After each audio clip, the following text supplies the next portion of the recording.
What is new in new industrial policy. तो समझ आ रहा है आपको कि नया क्या है? नया यह है कि देश का जो औद्योगिक विकास है उसमें पब्लिक सेक्टर, सार्वजनिक क्षेत्र किसको कहते हैं?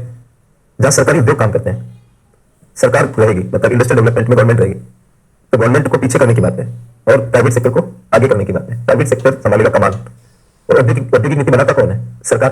तो सरकार खुद ही कह रही है कि नहीं, प्राइवेट सेक्टर को हम आगे लेके आएंगे, हम पीछे जाएंगे। ऐसे समझ लो जैसे एक कार है और उसका स्वामी कार चला रहा है, ड्राइवर पीछे बैठा हुआ है और कार का स्वामी बोला कि मैं कार चलाऊंगा, तो ड्राइवर पीछे बैठ गया। अब गाड़ी चलती रही, वो चलाता रहा, चलाते चलाते मतलब काफी दूर चले गए, लेकिन मंजिल अभी भी बहुत दूर है। तो कार का स्वामी बोला कि ये काम करो, तुम ही आ जाओ यार, तुम ही आ जाओ आगे, मैं पीछे चला जाता हूँ, आप चलाओ गाड़ी। कैसे? आप चलाओ ना। नहीं, जिसका काम जिसको ही ठीक है, मतलब कहते हैं ना, जो जैसा काम करता है उसको वैसा ही काम दिया जाना चाहिए। तो सरकार नाम का स्वामी समझ गया कि औद्योगिक विकास की कार मेरे से नहीं चलेगी, तो खुद ही कह रही है सरकार कि आप आ जाओ, आप चलाओ गाड़ी, क्योंकि ये काम आप ही का है। तो माननीय मोदी सर क्या कहते हैं? It is not the business of the government to do business, it is not the business of the government to do business. यानी ये सरकार का बिजनेस नहीं है कि वह बिजनेस करे, यानी सरकार का काम नहीं है कि वह व्यवसाय करे। वह विमल जालान कहते हैं, एक किताब लिखी विमल जालान सर ने, जानते हो या नहीं विमल जालान सर को? रिजर्व बैंक के गवर्नर रहे थे जालान सर, और अभी बीच में आपको पता होगा कि रिजर्व बैंक, आपको मालूम होगा कि सबसे ज्यादा मुनाफा कमाता है इंडिया में। टैक्स के बाद में अगर सरकार को, कर के बाद में अगर सबसे ज्यादा इनकम भारत सरकार को मिलती है तो किस चीज से मिलती है? प्रॉफिट से, लाभों से, लाभांश इनसे। और लाभों में सबसे ज्यादा लाभ इंडिया में कौन देता है? Reserve bank. और बीच में ऐसा हो गया था कि रिजर्व बैंक के पास बहुत सारा सरप्लस पड़ा हुआ है, तो सरकार सोचने लगी कि वो हम ले लें सरप्लस को, हमें चाहिए। इस बीच में बहुत खींचतान हुई, मतलब रिजर्व बैंक और सरकार के बीच में। तो एक जालान कमेटी बनी थी, राइट? तो जालान कमेटी उस मुद्दे पर, तो जालान सर का नाम वहां भी आया। और उनकी किताब है India preparing for the 21st century, और पब्लिक पेंगुइन पब्लिकेशन है, और छोटी सी बुक है और मैंने उसको पढ़ा कितनी बार। तो उसमें एक जगह लिखते हैं जालान से, वो आप ध्यान से सुनोगे तो अच्छा रहेगा। वो लिखता है कि मैं ये तो नहीं कहता कि स्वामी बदल देंगे तो कुशलता भी बदल जाएगी। तो हम सोचते हैं ना कि स्वामियों को चेंज कर दें तो कोई भी फैक्ट्री में, कोई भी बिजनेस में, कहीं किसी भी जगह पर एफिशिएंसी चेंज हो जाएगी स्वामियों को बदलने से। तो क्या करें, मैं ये तो नहीं कहता कि स्वामियों को बदलने से, स्वामी को बदलने से कुशलता भी बदल जाएगी, लेकिन मैंने जब जब निजी क्षेत्र को स्वामी देखा मुझे अधिक कुशलता देखने को मिली। जब जब निजी क्षेत्र को स्वामी देखा, किसी भी प्राइवेट कंपनी को कोई काम सौंप दो, जैसे टीसीएस हमारे देश में, पासपोर्ट का काम आजकल टीसीएस देखती है, तो काफी एफिशिएंसी से काम कर रही है। लेकिन जालान सरकार ने किसी को थ्योरी नहीं है कि स्वामी बदल देंगे तो कुशलता बदल ही जाएगी। लेकिन अनुभव क्या कह रहा है उनका कि जब जब मैंने निजी क्षेत्र को स्वामी देखा तब तक मुझे अधिक कुशलता देखने को मिली। इसका मतलब क्या कहना चाहते हैं कि निजी क्षेत्र अधिक कुशल होता है, ये कहना चाह रहे हैं। ये बात ठीक उसी तरह से हुई जैसे किसी ने कहा कि मैं ये तो नहीं कहता कि कौवे काले होते हैं, मैं ये तो नहीं कहता कि कौवे काले होते हैं, लेकिन मैंने जब जब कौवे देखे वो काले निकले। तो कुछ ज्ञान होता है, अनुभव वाला होता है। आप ऐसा नहीं बोल सकते कि कौवे काले होते हैं, मतलब निश्चितता नहीं है, कोई सफेद कौवा भी हो सकता है। लेकिन आप साथ में कह रहे हो कि मैंने जितनी बार कौवे देखे वो काले निकले, तो इसका मतलब ये कि अनुभव कहता है कि कौवे काले होते हैं। तो कुछ अध्ययन अनुभव वाले होते हैं, कुछ ज्ञान ऐसे होते हैं जो अपने आप में प्रमाणित हो जाते हैं। जैसे कि दो समानांतर रेखाएं आपस में नहीं मिलती, तो उसको खींचने की जरूरत नहीं है कि लाइनों को खींचेंगे फिर देखेंगे कि मिलती है कि नहीं मिलती है। हम आंख बंद करेंगे और अपने मन में दो लाइनें खींच लेंगे तो क्लियर हो जाएगा हमें कि दो समानांतर रेखाएं आपस में नहीं मिलती। कुल मिलाकर निजी क्षेत्र को अगर स्वामी बनाया जाता है तो कुशलता का स्तर बढ़ सकता है। तो इस पॉलिसी में क्या हुआ कि हमने कहा कि अब सरकारी क्षेत्र नहीं रहेगा, मुख्य रूप से निजी क्षेत्र की मुख्य भूमिका होगी। और निजी क्षेत्र तो बिना उदारीकरण के काम नहीं करता है, उदारीकरण का चैप्टर अलग है जो मैं कल पढ़ाऊंगा आपको। तो कुल मिलाकर ये प्रस्तावना बना। तो अब आपको ये समझ में आ जाना चाहिए कि अब हम क्या पढ़ने वाले हैं, इस नीति को पढ़ने वाले हैं, क्योंकि चेंज का मतलब ये है। बाकी की पॉलिसीज में कोई चेंज नहीं नजर आता उस तरह का, ये सारे एक ही विचार से प्रेरित है, इसमें आके डिफरेंट हो जाता है। इसमें चेंज इन इंडस्ट्रियल पॉलिसी बोले तो नई औद्योगिक नीति। तो अगला हेडिंग लगाएंगे इसके बाद, नई औद्योगिक नीति की मुख्य विशेषताएं।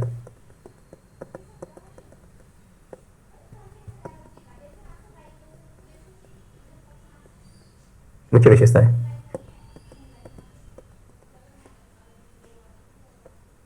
बस लिखिए, औद्योगिक लाइसेंसिंग।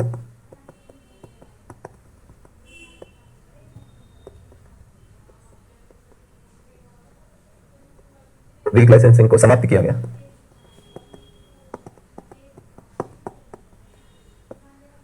औद्योगिक लाइसेंसिंग को समाप्त किया गया। यहां से लिखिए, वर्तमान में भारत में केवल 4 औद्योगिक क्षेत्रों के लिए ही, 4 औद्योगिक क्षेत्रों के लिए ही लाइसेंस की आवश्यकता पड़ती है, लाइसेंस की आवश्यकता पड़ती है।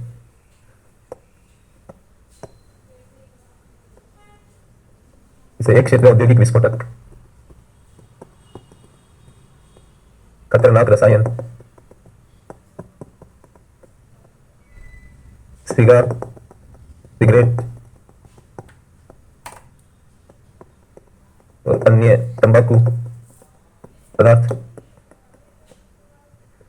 इलेक्ट्रॉनिक्स, रक्षा और एरोस्पेस, ये 4 हो गए। आप चाहो तो लिख सकते हो औद्योगिक विस्फोटक, खतरनाक रसायन, सिगार, सिगरेट और अन्य टोबैको आइटम, इलेक्ट्रॉनिक्स, रक्षा और एरोस्पेस। ये 3 एक साथ आते हैं, अलग अलग नहीं करना। तो 4 आइटमों के लिए अगर इन क्षेत्रों में कोई जाना चाहता है तो उसको पहले लाइसेंस लेना पड़ेगा, उसके बाद ही वो जा सकते हैं। तो इनको देखकर ऐसा पता लग रहा है कि ये थोड़े ऐसे ही सामान है, सेंसिटिव आइटम्स है। अब मतलब आप इसको ऐसे आजाद कर दो तो ये आतंकवादियों को भी दे सकते हैं, खतरनाक रसायन भी बहुत कठिनाई पैदा कर सकते हैं। तो इस वजह से लाइसेंस की आवश्यकता है। एक एरिया और है लाइसेंस का, वो शराब है, लेकिन वो राज्य सरकारों के दायरे में आती है, हम राज्य सरकार नहीं पढ़ रहे हैं, तो केंद्र के हिसाब से ये 4 आइटम है। पैराग्राफ चेंज करके लिखिए, अन्य क्षेत्रों में उद्योग खोलने के लिए लाइसेंस की आवश्यकता नहीं पड़ती है। लाइसेंस की आवश्यकता नहीं पड़ती है, केवल IEM देना पड़ता है, इंडस्ट्रियल एंटरप्रेन्योरशिप मेमोरेंडम।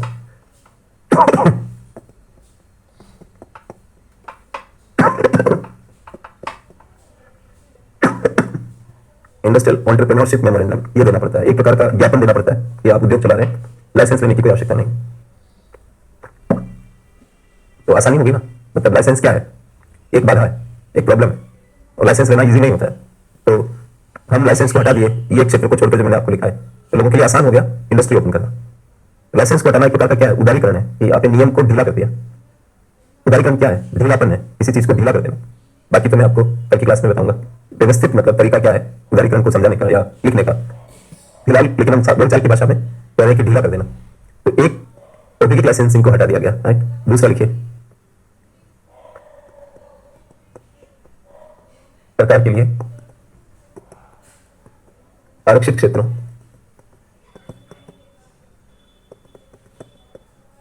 सरकार के लिए आरक्षित क्षेत्रों को कम किया गया।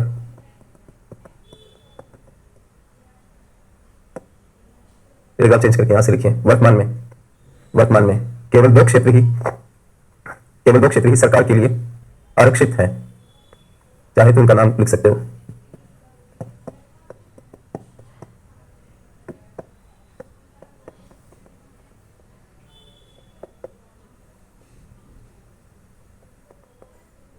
परमाणु ऊर्जा और खनिज, रेल परिवहन। लेकिन रेल परिवहन में भी इंफ्रास्ट्रक्चर डेवलपमेंट, जैसे रेलवे स्टेशन बनाना और रेलवे लाइनों का इलेक्ट्रिफिकेशन करना और रोलिंग स्टॉक बनाना। रोलिंग स्टॉक का मतलब इंजन बनाना, डिब्बे बनाना, इनको रोलिंग स्टॉक कहते हैं। तो इनमें सब अर्बन रेलवे लाइंस, सब सबर्ब्स को जोड़ने के लिए जो होती है वो एलिवेटेड रेलवे लाइंस, जो ऊंचाई के ऊपर होती है, और बुलेट ट्रेन, इस तरह की चीजों में हम विदेशी निवेश आकर्षित करते हैं। तो इसको भी हमने थोड़ा सा ओपन कर दिया है, और हम कुछ खास ट्रेनें भी चलाते हैं, तो उनमें भी प्राइवेट का इन्वॉल्वमेंट है।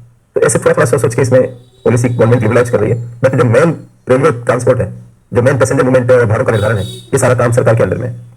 2 एरिया सरकार के लिए रिजर्व है, का मतलब कोई आ नहीं सकता सरकार के अलावा, जब तक सरकार खुद नहीं चाहेगी तो किसी को आने नहीं देगी, वो रिजर्व है।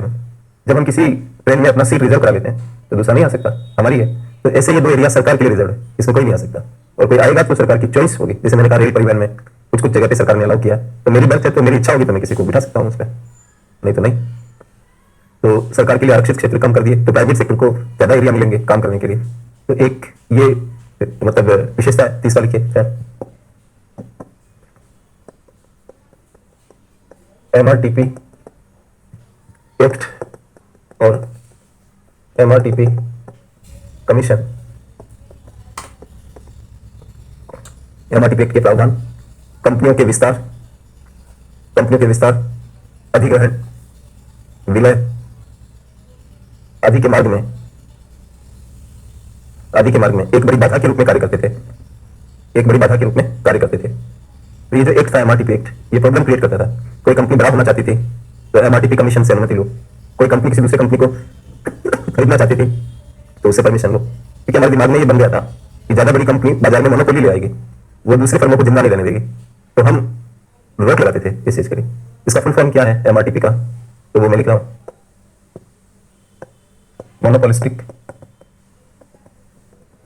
मोनोपोलिस्टिक एंड रिस्ट्रिक्टिव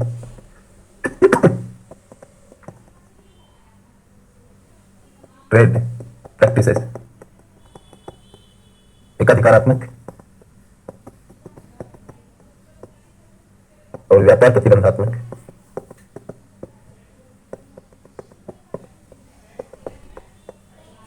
अगर यह पूरा लिखते हो एक्ट, यहां पर अधिनियम आ जाएगा। एकाधिकारात्मक और व्यापार प्रतिबंधात्मक, व्यापार व्यवहार प्रतिबंधात्मक लिख सके। इसकी हिंदी इस तरह से होगी, ये तो इंग्लिश में है, एकाधिकारात्मक और प्रतिबंधात्मक।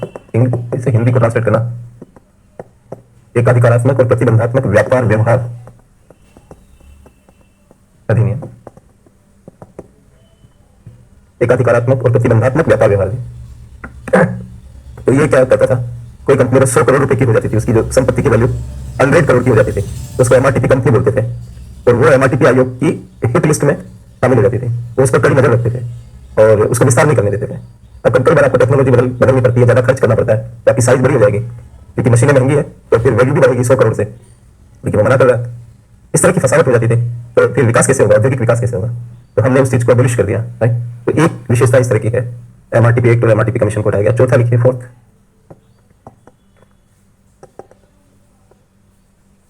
नई विनिर्माण इकाइयों के लिए, नई विनिर्माण इकाइयों के लिए पीएमपी की शर्त को हटाया गया।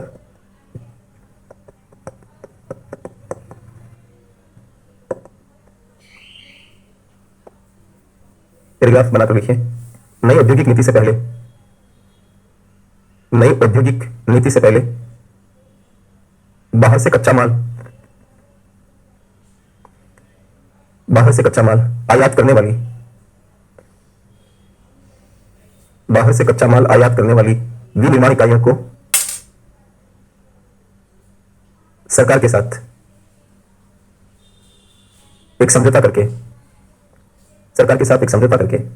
यह बताना पड़ता था कि, सरकार के साथ समझौता करके यह बताना पड़ता था कि वे कब तक धीरे धीरे आयातों को समाप्त कर देंगे, इसे पीएमपी, फेज्ड मैन्युफैक्चरिंग प्रोग्राम,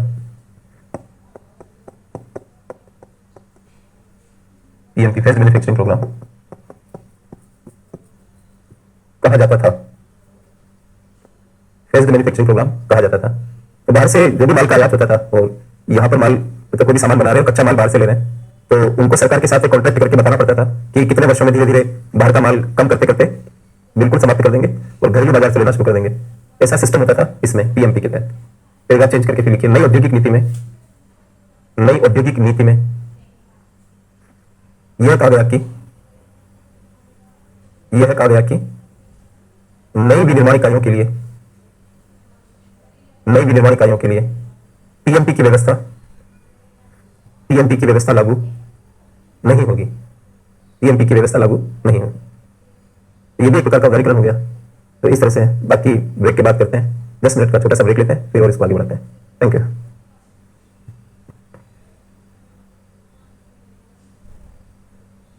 तो पीएमपी फेज्ड मैन्युफैक्चरिंग प्रोग्राम, ये डिस्कस किया हम लोगों ने कि आयात अगर पहले कोई कंपनी कर रही होती थी, तो उनको एक लिख के देना पड़ता था कि कितने समय में वो मतलब धीरे धीरे आयातों को कम कर देगी और डोमेस्टिक चीजों का इस्तेमाल करना शुरू कर देगी। तो ये भी रिमूव कर दिया नई औद्योगिक नीति ने। लेकिन किसके लिए? जो नई मैन्युफैक्चरिंग इकाइयां होती थी, जो पहले से ही इस आंदोलन के अंदर थी, वो तो रहेगी, लेकिन नई कंपनियों को इससे आजाद कर दिया। तो एक प्रकार का उदारीकरण ही कर सकते हो आप इन चीजों को।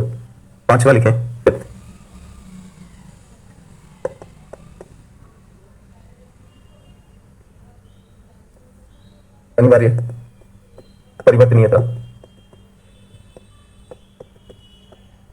अनिवार्य परिवर्तनीयता की शर्त को हटाया गया।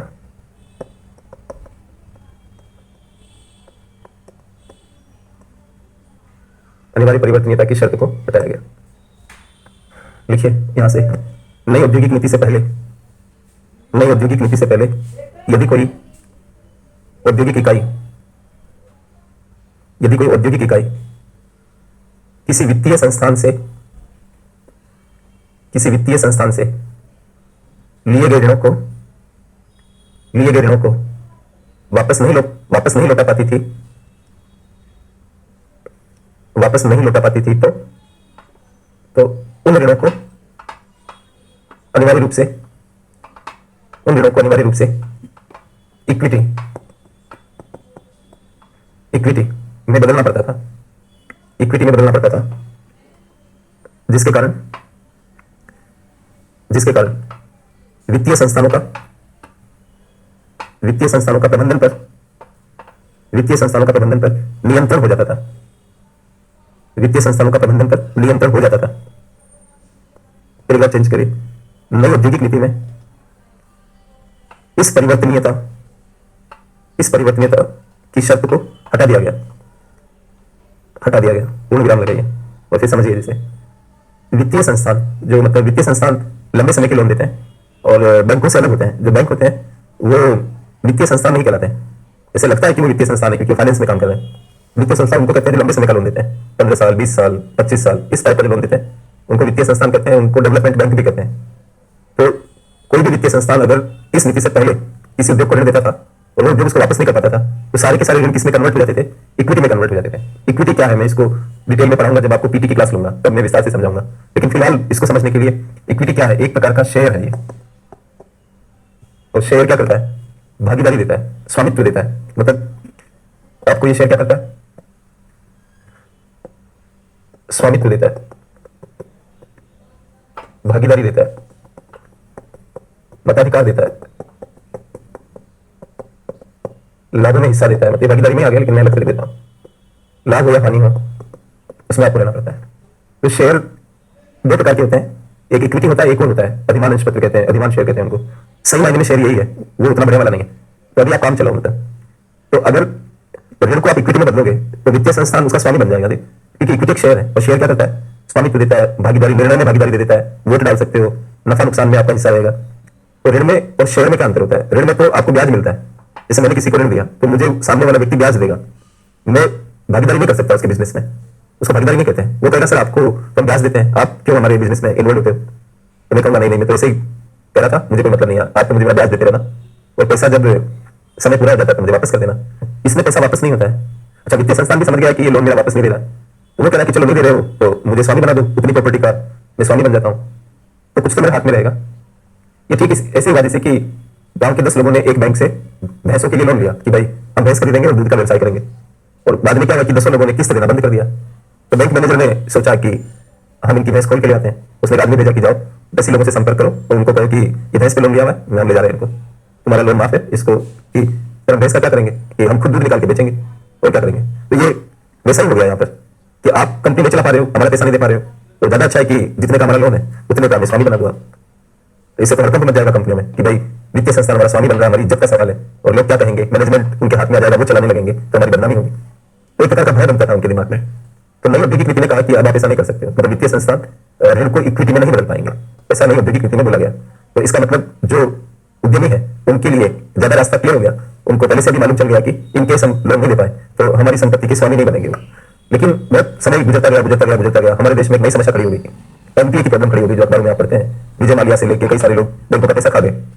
तब फिर वापस से सीन में चेंज आया। यहाँ पर इसने कुछ नहीं किया, लेकिन जब रघुराम राजन सर के गवर्नर थे तो उन्होंने एक स्कीम चलाई जिसका नाम एसबीआर है, मतलब उसको एसबीआर के नाम से बोला गया। तो इसका फुल फॉर्म होता है स्ट्रेटेजिक डेट रिस्ट्रक्चरिंग। केवल आपको समझाने के लिए कर रहा हूं, ये जो भी है स्ट्रेटेजिक डेट रिस्ट्रक्चरिंग, इसको एसबीआर 2015 में लाए थे। इसमें यह होता है कि अगर आप बैंक का लोन वापस नहीं कर पा रहे हो तो ये जो ऋण है, डेट का मतलब क्या होता है? ऋण, उसकी रिस्ट्रक्चरिंग होती है, पुनर्संरचना होती है, और ये पुनर्संरचना इक्विटी के रूप में होती है। मजबूरी में लाया गया, ये अब लाया गया है, लेकिन फिर इसको हटा दिया। एक आईबीसी आई है, इंसॉल्वेंसी एंड बैंक्रप्सी कोड, तो वो सब बैंकिंग में पढ़ाऊंगा मैं आपको। लेकिन औद्योगिक नीति ने क्या किया कि ये बैंकों की बात हो रही है, हम वित्तीय संस्थानों की बात कर रहे हैं। तो नई औद्योगिक नीति ने यह कहा कि आप ऐसा नहीं कर सकते हो और ऋणों को इक्विटी में नहीं कन्वर्ट कर सकते हो। तो एक जो फैसिलिटी हुई उनके लिए वो ये वाली होगी, अनिवार्य परिवर्तनीयता की शर्त को हटाया गया। और एक बाद की बात है, कई वर्षों बाद जब इस तरह की परिस्थितियां हो रही है तो कुछ अलग अलग रूल्स आए, आपको सिर्फ इशारा किया, बाकी आप इसको ध्यान में रखिए। तो अनिवार्य परिवर्तनीयता की शर्त भी खत्म हो गई। 6 लिखिए, औद्योगिक स्थानीयकरण, औद्योगिक स्थानीयकरण की नीति को ढीला किया गया। एक बार चेंज करके लिखेंगे, यह कहा गया कि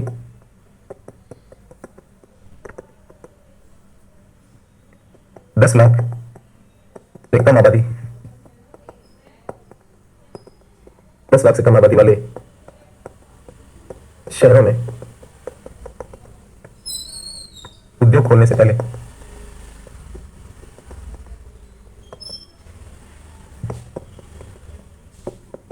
केंद्र सरकार की अनुमति की आवश्यकता नहीं होगी।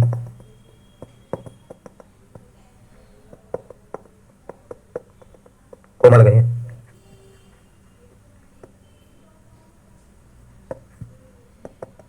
हालांकि यह भी कहा गया कि 10 लाख से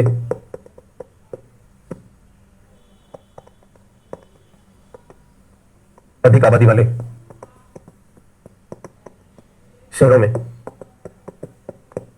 से 25 किलोमीटर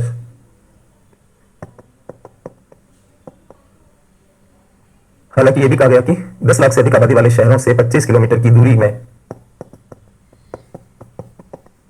कोई प्रदूषणकारी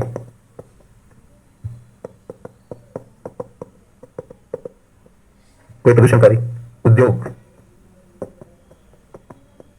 नहीं खोला जा सकता है।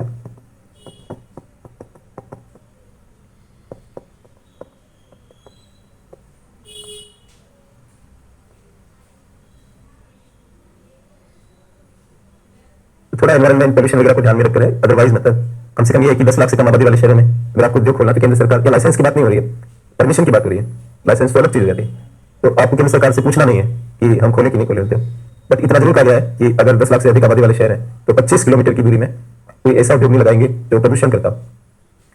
तो लोकलाइजेशन की पॉलिसी को भी लिबरलाइज किया गया है नई औद्योगिक नीति में। और अगला लिखेंगे 7वां,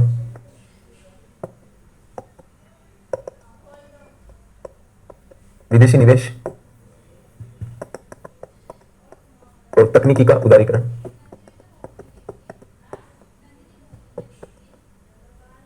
विदेशी निवेश और तकनीकी का उदारीकरण देखिए, नई औद्योगिक नीति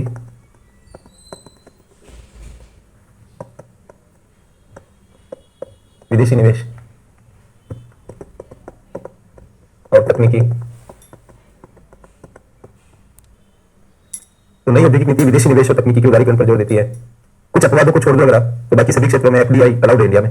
इससे बड़ी क्या बात होगी कि रक्षा क्षेत्र में भी भारत 100% एफडीआई आमंत्रित करता है, 100%। अधिकांश एफडीआई अनुमोदन रिजर्व बैंक द्वारा संचालित ऑटोमेटिक रूट, इसी का एक दूसरा नाम है मुंबई रूट, के अधीन है।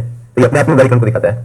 यानी जब एफडीआई करते हैं लोग इंडिया में तो परमिशन के 2 मार्ग होते हैं। मतलब अगर हम इसको देखें कि एफडीआई की जो अनुमति होती है, अभी एफडीआई क्या है उसमें नहीं जा रहे हैं हम लोग, उतना डिटेल में अभी नहीं जा पाएंगे। उदारीकरण की क्लास जो मैं कल से लूंगा उसमें मैं आपको एफडीआई मतलब बताने की कोशिश करूंगा उस समय। अभी आप ये सोचे कि ये विदेशी निवेश की एक वैरायटी है। तो एफडीआई की अनुमति के लिए 2 मार्ग बने हुए हैं इंडिया में, 2 में से किसी एक जगह पे आवेदन करना होता है। मतलब एक दिल्ली मार्ग होता है और एक मुंबई मार्ग है। ये रिजर्व बैंक के अधीन होता है और ये ऑटोमेटिक होता है। ऑटोमेटिक अर्थ में बता दूंगा अभी आप। ऑटोमेटिक होने से ये उदारीकृत होता है।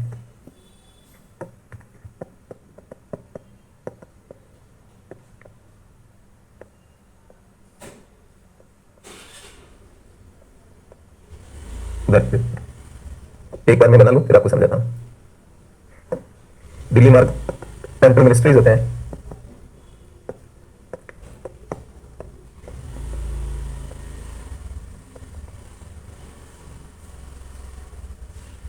ये केस बाय केस होता है और इसीलिए इसको रिस्ट्रिक्टिव माना जाता है, प्रतिबंधात्मक मार्ग है। रिस्ट्रिक्टिव।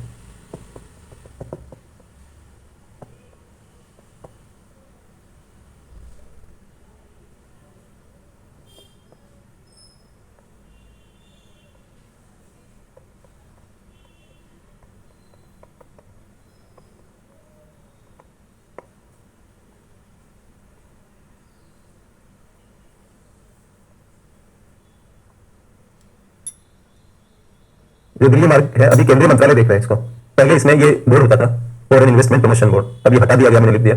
इसके हटने से अब ये लोग काम कर रहे हैं। जैसे कोई भी एफडीआई किस मंत्रालय से रिलेटेड है, वो मंत्रालय देखेगा। तो कुछ एरियाज तो ऐसे हैं जो मंत्रालयों के पास है और वो ऑटोमेटिक अनुमति नहीं देते हैं। जैसे यहाँ पे लिखा हुआ ना ऑटोमेटिक, यहाँ केस बाय केस लिखा हुआ है, यानी हर मामले को अलग समझकर उस पर विचार करके हाँ या ना बोल सकते हैं।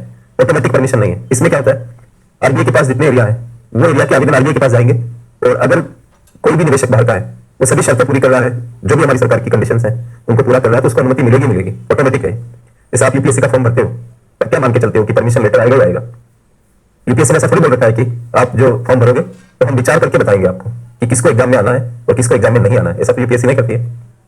अगर आपकी एज सब कुछ फॉर्म ठीक से भरा हुआ है, क्वालिफिकेशन सही है, तो आपको परमिशन ऐसे समझ लो कि मिली हुई है, बस केवल एक औपचारिकता है कि वो आपको एक लेटर भेजेंगे। ऐसा ही इधर समझो कि जो एरिया आरबीआई के पास है उनमें ऑटोमेटिक परमिशन मिलती है, इसलिए उदारीकृत है, यहाँ पर उदारता है।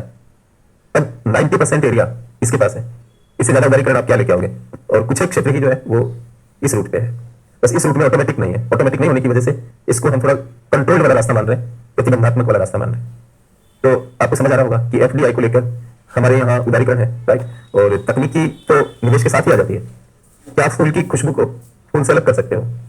नहीं कर सकते हो। जो विदेशी निवेशक पैसा लगाएगा वो तकनीकी भी देगा, अपने आप ही देगा, उसकी मजबूरी है।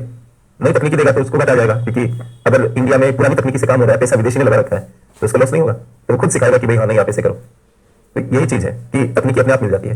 कोई भी टीचर आपको पढ़ाते हैं, चाहे मैं हूं या कोई भी अन्य अध्यापक, तो क्या आप उतना पढ़ा रहे हैं अपने अंदाज से पढ़ा रहे हैं? उनका अपना एक चरित्र है, उनका अपना एक तरीका है। तो क्या हम आपको रोक सकते हैं उस तरीके को सीखने से? क्या हम आपको रोक सकते हैं? नहीं रोक सकते। क्या विकास सर अपने तरीके को मतलब जब वो पढ़ाएंगे आपको तो वो ये कहेंगे कि सिर्फ पढ़ना मेरा तरीका मत सीखना, और आपने जो फीस दी है पढ़ाई के लिए, तरीके सीखने के लिए दी है, तो चाहकर भी उस चीज को आप कंट्रोल नहीं कर सकते। तो ऐसे ही जब विदेशी पूंजी आती है तो तकनीकी तो आती है, तो इसलिए तकनीकी का उदारीकरण तो उसने अंतर नहीं किया एफडीआई के उदारीकरण के साथ। तो ये चीज हो गई। तो ये 7 प्रकार की जो विशेषताएं हम लोगों ने लिखी है, ये मुख्य मुख्य विशेषताएं लिखी, राइट। तो ये खत्म हो गई विशेषताएं। तो पैराग्राफ चेंज करके आप लिखें इस प्रकार, नई औद्योगिक नीति उदारीकरण पर जोर देते हुए, उदारीकरण पर जोर देते हुए देश के औद्योगिक विकास में, देश के औद्योगिक विकास में निजी क्षेत्र की प्रधान भूमिका, निजी क्षेत्र की प्रधान भूमिका को आधार बनाती है।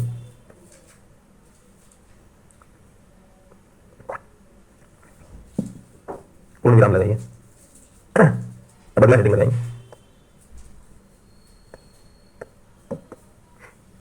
नई औद्योगिक नीति का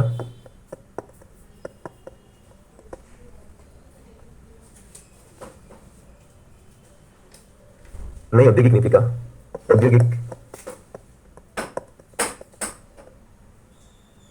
औद्योगिक विकास पर प्रभाव।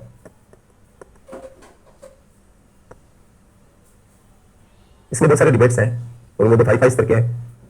कुछ अर्थशास्त्री क्या करते हैं कि इसको 2 टाइम पीरियड्स में डिवाइड करते हैं। 1990 का दशक लेते पूरा का पूरा, 91 में आया तो 91 से लेकर नीचे तक, मतलब 92, 93, 94 कैसे, तो पूरा 90 का दशक एक डिवीजन करते हैं। और दूसरा 2000 का जो पहला दशक है उसको लेते हैं 2001, 2002, 3, 4, 5 जैसे 10 तक। और आजकल इस पर इतनी कोई बहस नहीं होती है। तो ये थोड़ा सा मैंने आपको निवेदन किया शुरुआत से कि ये पारंपरिक टॉपिक है, ट्रेडिशनल है। और कई सारे टॉपिक ऐसे होते हैं जो मतलब थोड़े पुराने होते हैं लेकिन दे देते हैं उसको, उनका कोई ज्यादा महत्व भी नहीं होता है। कई टॉपिक ऐसे ही साथ में आ जाते हैं, मतलब जैसे बफर स्टॉक दे दिया साथ में, मतलब हम लोगों ने पीडीएस वगैरह पढ़ा तो बफर स्टॉक घुसा दिया यूपीएससी ने। वो उस तरह के टॉपिक्स टीचर को पता होते हैं कि उनका कोई खास रोल नहीं है। 13 से लेकर 2020 तक की पीरियड, और अब मतलब नया मेंस जो होने जा रहा है वो, तो ये पेपर नया वाला तो देखेंगे जब मालूम चलेगा, बाकी तो इस पर कोई सवाल आया हुआ नहीं। तो टीचर को आइडिया होता है कि ये बफर स्टॉक वगैरह ऐसे कोई टॉपिक्स नहीं इंपॉर्टेंट बने हुए हैं, लेकिन वो कई बार साथ में दे देते हैं। थोड़ा बहुत नॉलेज होना चाहिए, कभी कभार बाय द वे आ गया तो चयनात्मक अध्ययन भी होता है कि आपको टॉपिक्स चुनने पड़ते हैं टीचर्स को भी और स्टूडेंट्स को भी। फिर लेकिन ये एक बिल्कुल सब कंट्रोल अलग से दिया हुआ था, तो इसको तो नहीं छोड़ सकते, करना ही होगा। तो अर्थशास्त्री क्या करते हैं, इसमें जो भी पुरानी किताबें और इन चीजों को पढ़ते हो तो दो पीरियड डिवाइड करते हैं, 1990 का दशक और 2000 का पहले वाला दशक। तो अगर आप पूरे 1990 के दशक को देखते हो तो औद्योगिक विकास कुछ खास नहीं होता है। जबकि हमने इस नीति को लागू किया तो 1990 के दशक में कई सारी समस्याएं खड़ी हो गई थी। हम नए नए उदारीकरण को लागू किए थे, बाहर से जो मशीनों की आयातों को हमने आने दिया, प्रतिबंध हटाए, तो उससे भारत का जो मशीनी उद्योग है पूरा का पूरा वो प्रभावित हो गया, बहुत बड़ा असर पड़ा उसके ऊपर। तो औद्योगिक विकास दर को अच्छा करने में मशीनी उद्योगों की भी बहुत अच्छी भूमिका होती है, क्योंकि मशीनें भारी भरकम होती है, उनकी वैल्यू भी ज्यादा होती है। तो जिस चीज की वैल्यू ज्यादा, अगर वही उद्योग नीचे चला जाए तो आपकी औद्योगिक विकास दर तो ज्यादा नहीं दिखेगी। यानी हमारे देश में हमारी सरकार ने कहा कि आप बाहर से मशीन मंगवा सकते हैं, क्योंकि हम उदारीकरण को लागू कर रहे थे। औद्योगिक विकास के लिए बाहर की मशीनें जरूरी हो सकती है, लेकिन हमारे यहाँ के भी उद्योग थे जो बड़ी बड़ी मशीनें बनाते थे, वो टिक नहीं पाए, बाहर क्या हुआ था किसान में, तो उनका उत्पादन नीचे चला गया। ऐसे क्या हुआ कि हर्षद मेहता का घोटाला हो गया था स्टॉक मार्केट में, और एक बड़ा घोटाला था। अब जब ऐसे घोटाले होते हैं तो लोगों का विश्वास टूट जाता है, तो लोग जो पैसा लगाते थे स्टॉक मार्केट में वो लगाना कम कर दिया उन्होंने। और स्टॉक मार्केट से कंपनियों को, मतलब जो ये शेयर्स होते हैं, इक्विटी होते हैं, इनसे बहुत लंबे समय का परमानेंट पैसा मिलता है। अगर मैं किसी कंपनी का शेयर खरीदूं तो जो पैसा मैं कंपनी को दूंगा वो मैं कंपनी से कभी वापस नहीं ले सकता, ये तो परमानेंट पैसा मिलता है। हाँ, मैं उस कंपनी का शेयर किसी को बेच सकता हूँ कि भाई आप ले लो इसको और मेरा ये रेट है, आप दे दो, दे सकते हो, तो वो सामने वाला तैयार होगा। तो ऐसा हो सकता है कि आप उसको बेच के अपना पैसा निकाल लो, लेकिन कंपनी को नहीं दे सकते वापस। ये मैं कराऊंगा आपको पीटी में। तो स्टॉक मार्केट का जो रूट होता है उससे कंपनियों को धन मिलता है, और अगर वो रूट कमजोर हो जाए तो कंपनियां निवेश कैसे करेगी। हर्षद मेहता के घोटाले के कारण ये भी दिक्कत हो रही थी।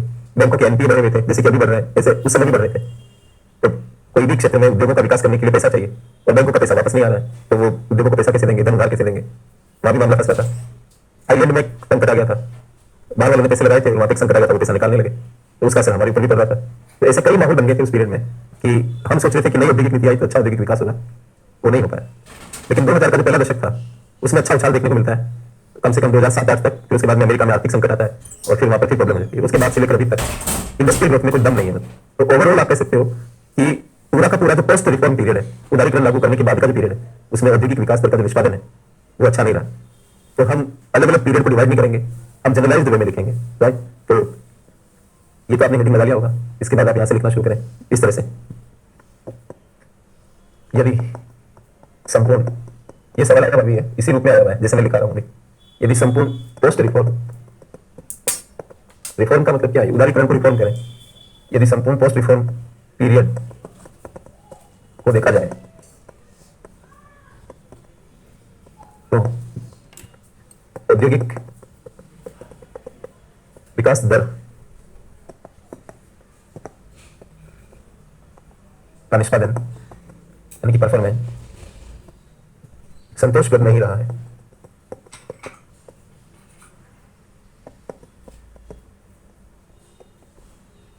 औद्योगिक विकास दर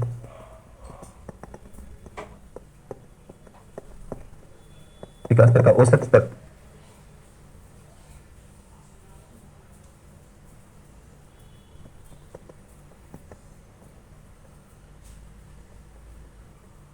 औद्योगिक विकास दर का औसत स्तर जीडीपी की ग्रोथ रेट के औसत स्तर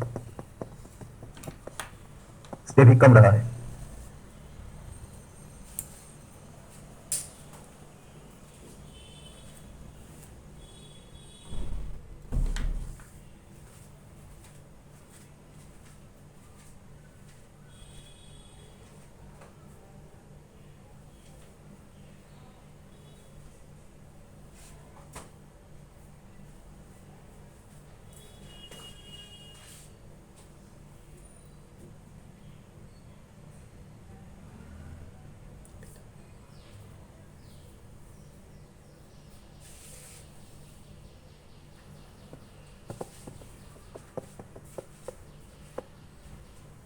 ऐसे यूपीएससी ने सवाल बनाया कि क्या कारण है कि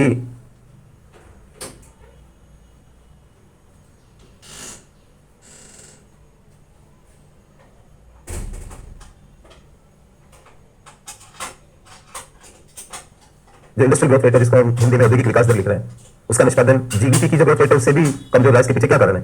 आई थिंक 2017 के मेंस में ये पूछा गया, और कई बार आपके मन में भी आता होगा कि सर कोई सवाल सोल्व करवा दो या ये कुछ।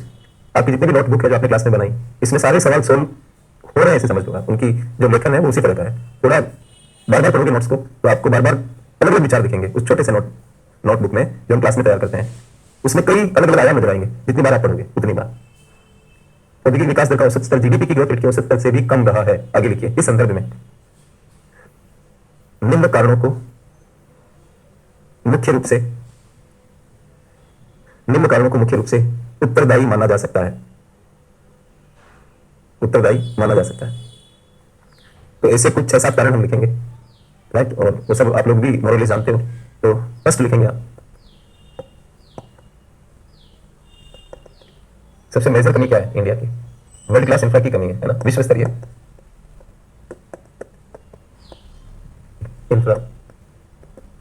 इंफ्रा की कमी है ना। जब इंफ्रा की कमी होती है, लॉजिस्टिक्स की कमी होती है, तो क्या प्रभाव पड़ता है? मतलब कॉस्टिंग बढ़ जाती है, आपकी प्रोडक्शन कॉस्ट बढ़ जाती है। तो छोटे रूप में लिख सकते हैं, इसके कारण उत्पादन की लागतें बढ़ जाती है और प्रतियोगिता शक्ति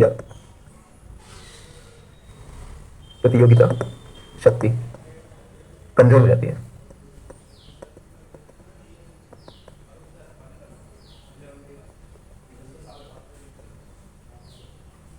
फाइट करने की जो कैपेसिटी है, प्रतिस्पर्धा करने की जो पावर है, वो कॉम्प्रोमाइज हो जाती है इंफ्रास्ट्रक्चर की कमी के कारण, राइट। तो एक तो ये, दूसरा लिखेंगे प्रतिबंधात्मक श्रम कानून जो, चाहे तो इसको पूर्ण विराम हटा के कोमा लगा देते हैं। प्रतिबंधात्मक श्रम कानून जो नियोक्ताओं को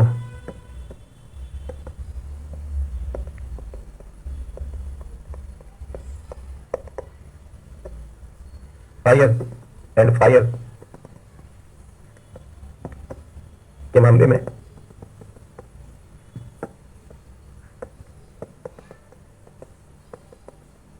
लोचशीलता नहीं देते हैं।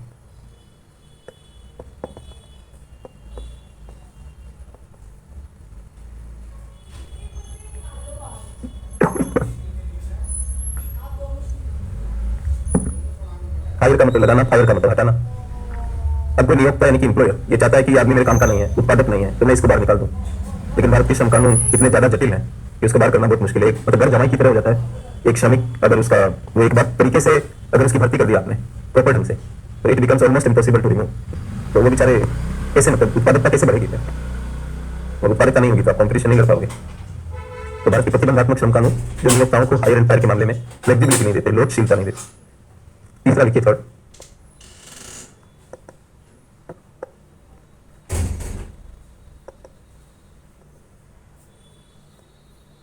भारत का जटिल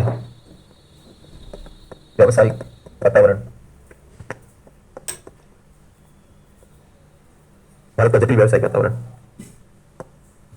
तो भारत में कई प्रकार की अनुमतियां लेनी पड़ती है बिजनेस करने के लिए, और औपचारिकताओं का पालन करना पड़ता है।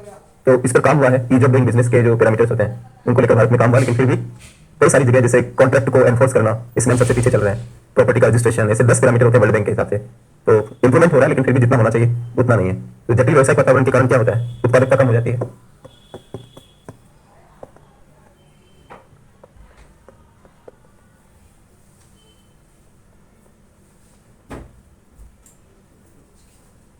और अनावश्यक विलंब होते हैं।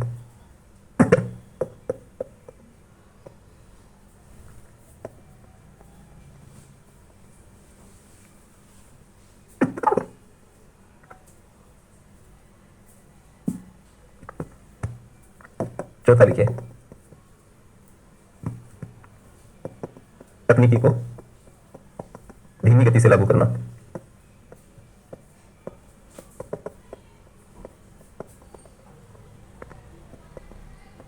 अंग्रेजी में कहा गया स्लो अडॉप्शन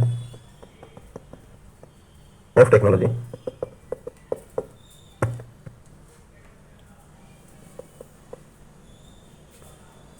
देखिए यहां पर यह देखा गया है कि भारत में नई तकनीकियां तुरंत लागू नहीं हो पाती हैं। जो नई लेटेस्ट आती है उसमें टाइम लगता है। तो फिर हम कंपटीशन कैसे करेंगे? बाहर वाले हमसे एडवांस हैं, तो ये भी प्रॉब्लम है। पांचवा लिखिए, कम उत्पादकता। लिखिए, संक्षेप में लिखेंगे, चीन की तुलना में भारतीय श्रमिकों की उत्पादकता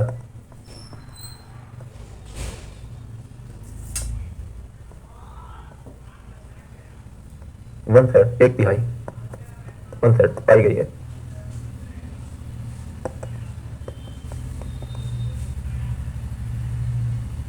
तो भारत के जो श्रमिक है वो एक तिहाई ही उत्पादित भारत में। 6 लिखेंगे, व्यापार संबंधी चुनौतियां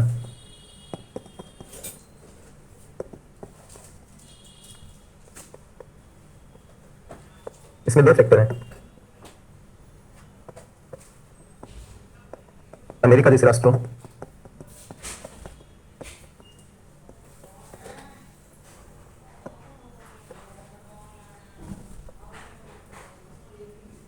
की संरक्षणवादी नीतियां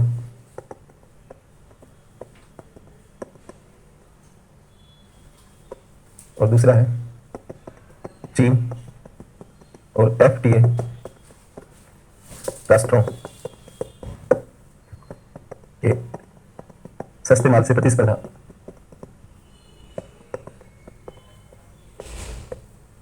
एफटीए का फुल फॉर्म होता है फ्री ट्रेड एग्रीमेंट।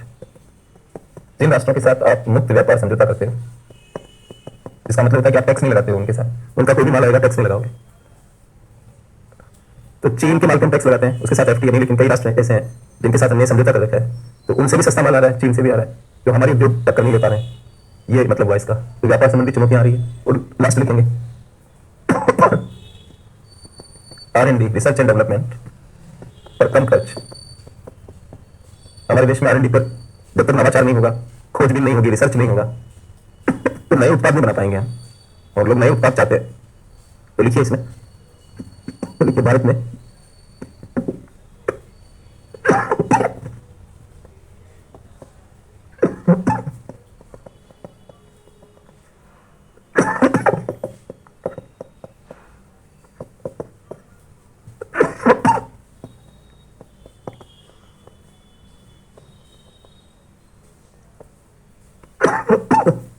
भारत में R&D पर कम खर्च किया जाता है।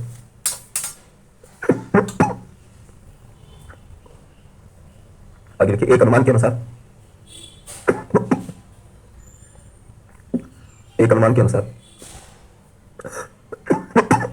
भारत में जीडीपी का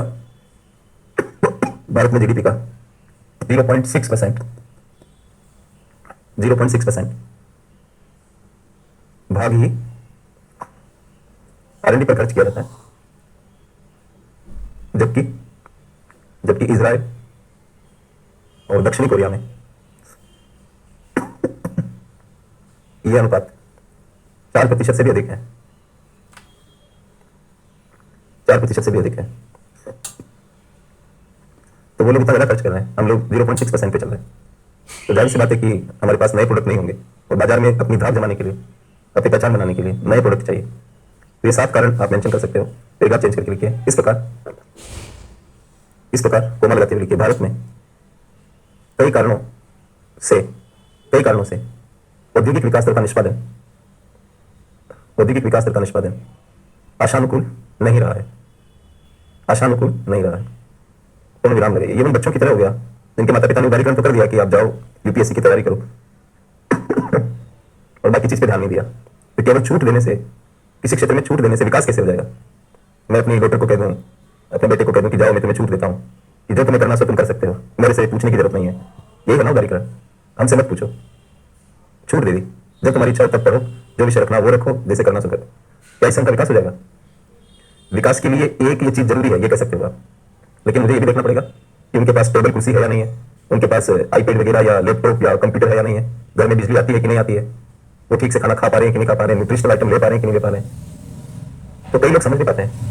तो किताबों को पढ़ने से थोड़ी समझ आएगी, आप उसको एप्लीकेशन में लेके जाओ। तो मैं तो बार बार ये कहता हूँ कि नदी को समझने के लिए नदी में उतरना पड़ेगा। किनारों पर बैठ के नदी के बारे में मोटे मोटे अनुमान लगाना सही नहीं होगा। तो आप उसमें उतर के देखो कि जिस क्लास को पढ़ रहे हो, जिस टॉपिक को पढ़ रहे हो, उसके अंदर घुस कर देखो, तो फिर आपको समझ की जो शक्ति है वो बढ़ेगी। और ऐसा भी टाइम आएगा जब आपको ये लगेगा कि ये क्लास के खत्म हो गई, ये अभी भी चल रही होती तो ज्यादा अच्छा होता, तो मुझे पढ़ना था। राइट दोस्तों? तो धीरे धीरे सुधार होगा। तो ये चैप्टर यही समाप्त हो जाता है। कल मुलाकात करते हैं। शुभ संध्या, शुभ रात्रि, जो भी आपको पसंद है उसको अपना लेना। आप मेरी ओर से दोनों बोल दिया मैंने। Let us meet in the next class. Thank you.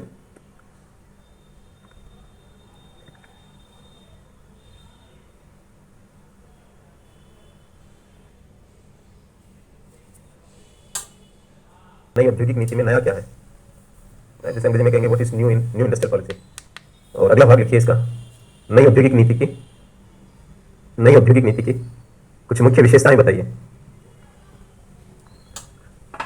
नई औद्योगिक नीति की कुछ मुख्य विशेषताएं बताइए। तो एक प्रश्न ये करिए और दूसरा लिखें, क्या कारण है कि भारत में पोस्ट रिफॉर्म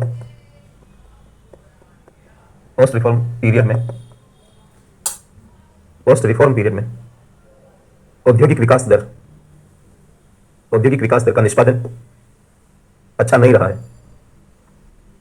औद्योगिक विकास दर का निष्पादन अच्छा नहीं रहा है।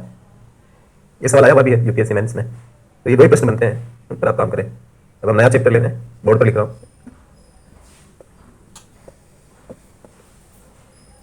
Economic liberalisation.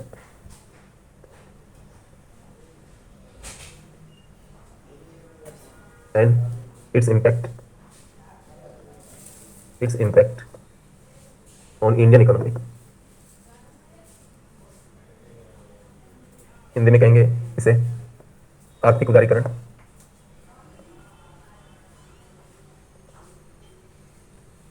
और भारतीय अर्थव्यवस्था पर उसका प्रभाव।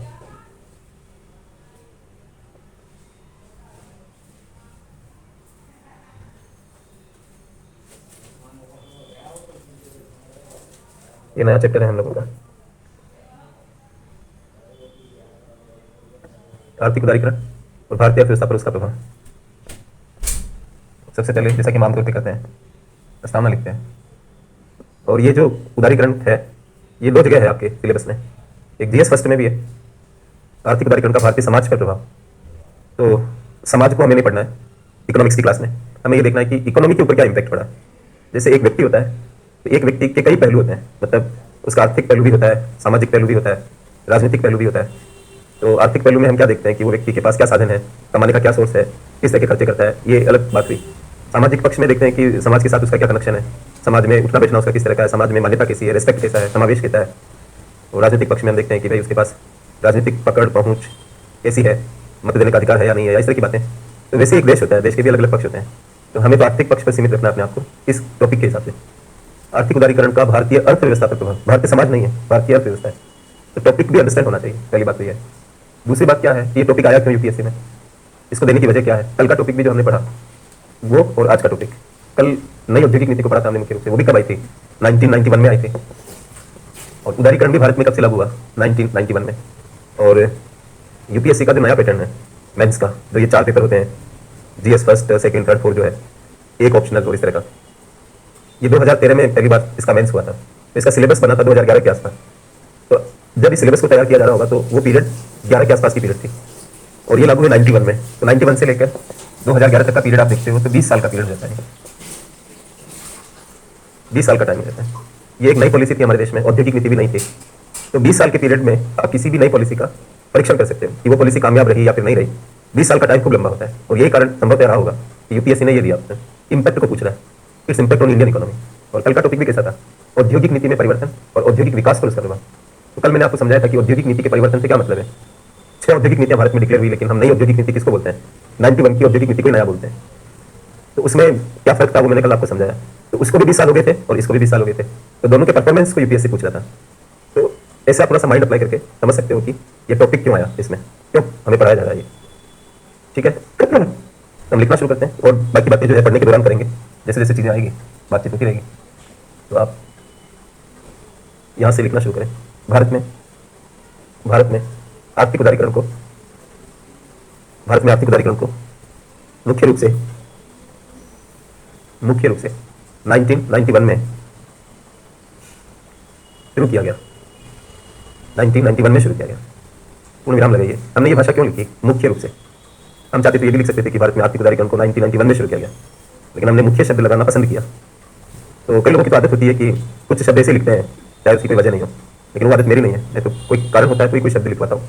तो मुख्य रूप से इससे लिखवाया कि उदारीकरण के बारे में कुछ कुछ जो काम है वो राजीव गांधी जी ने भी शुरू कर दिए थे अपने टाइम में, कुछ कुछ सुधार शुरू कर दिए थे। लेकिन वो मतलब छोटे छोटे थे, कोई राष्ट्रीय नीति के रूप में नहीं थे, कहीं कहीं पर लागू हुए थे। तो इसलिए उनकी शुरुआत की पहले हो चुकी थी।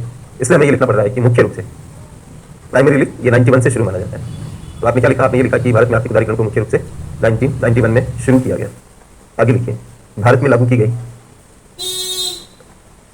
आर्थिक उदारीकरण की प्रक्रिया को लोकप्रिय रूप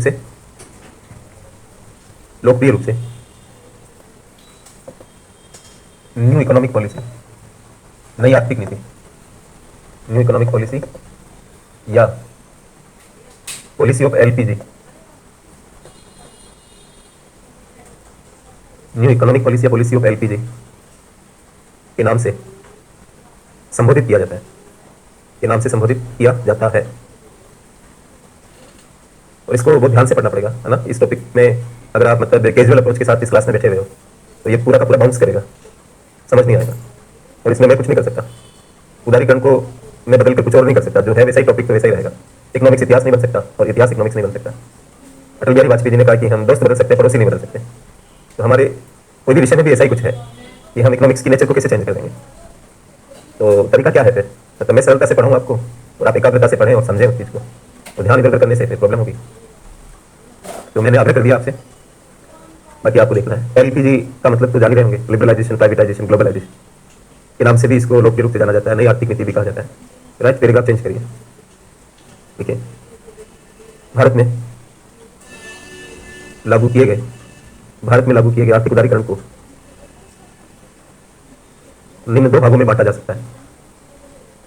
बांटना, विभाजित करना, बांटा जा सकता है। देश लगाइए, फर्स्ट लिखिए।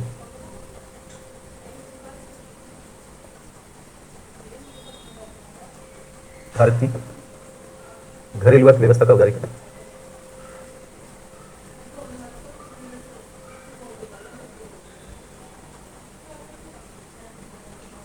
भारत की घरेलू अर्थव्यवस्था का उदारीकरण। और दूसरा लिखिए, भारत की अंतर्राष्ट्रीय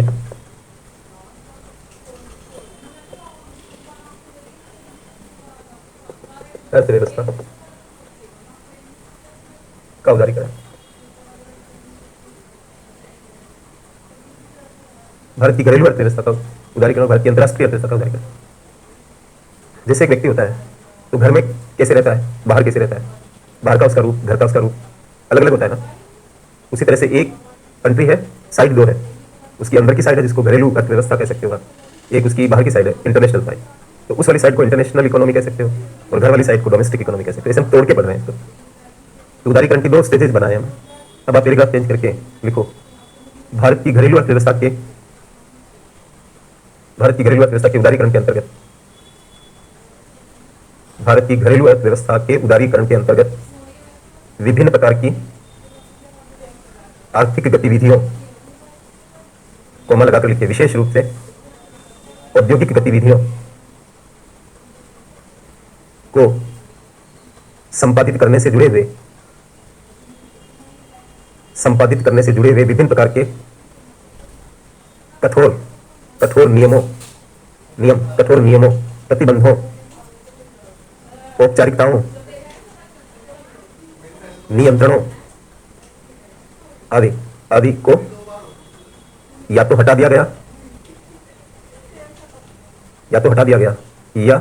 या उन्हें पर्याप्त रूप से ढीला कर दिया गया, ताकि लोग कुशलतापूर्वक सीमित आर्थिक संसाधनों का